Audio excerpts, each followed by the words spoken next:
At times, it may appear to us that America is like that fat kid in boot camp, and God is acting the part of a drill instructor who won't lay off, with an apparent insatiable desire to get that kid to throw up 2 more times today.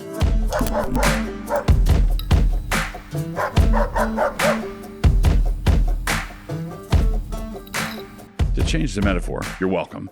It seems that our country is some sort of engineered vehicle like a plane or a boat or a car and is being put through a series of stress tests by a team of demanding engineers, and failing all of them. Appearances deceive, right?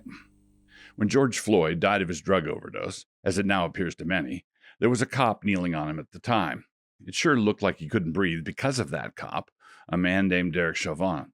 As a result, Minneapolis and much of the rest of the country went up in a sheet of flame, and Chauvin was charged with murder. That trial is currently underway, and as it now appears that Floyd had enough fentanyl in his system to kill a Percheron draft horse, it is quite possible that there might not be a conviction for murder. And that means another sheet of flame.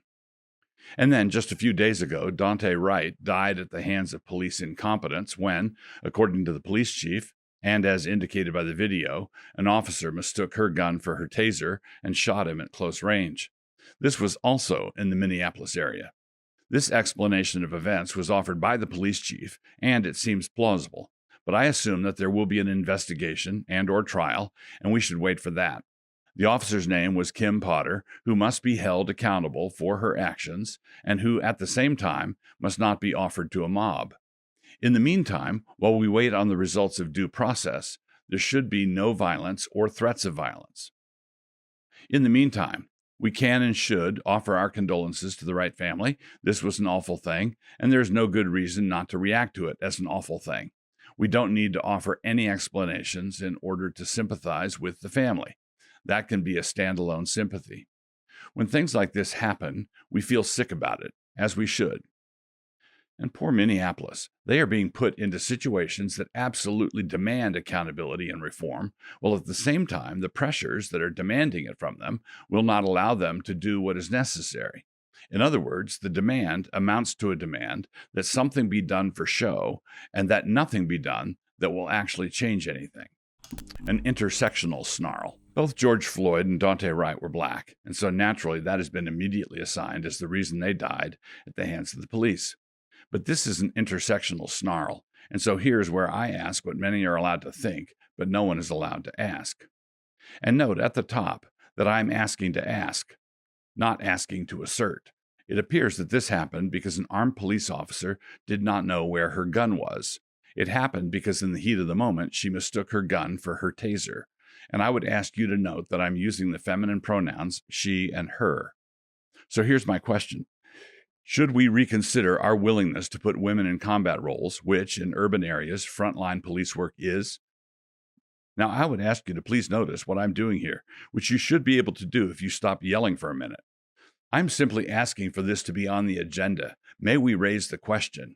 May we examine the empirical evidence about the suitability of women for frontline tasks in fire departments, police departments, and the armed forces? And the answer our current received wisdom gives to all such questions, quite naturally, is no.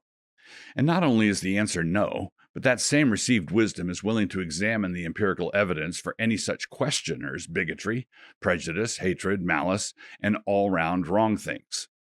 The standards, my friends, have been jiggered, but we should all recognize what is going on.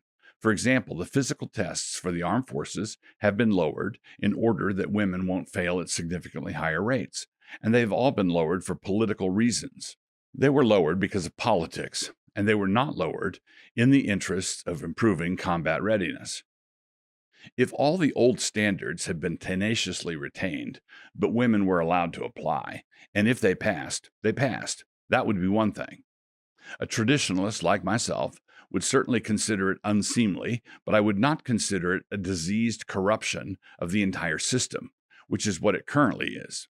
In other words, the central problem here is all the lying that is being done for the sake of an egalitarian agenda.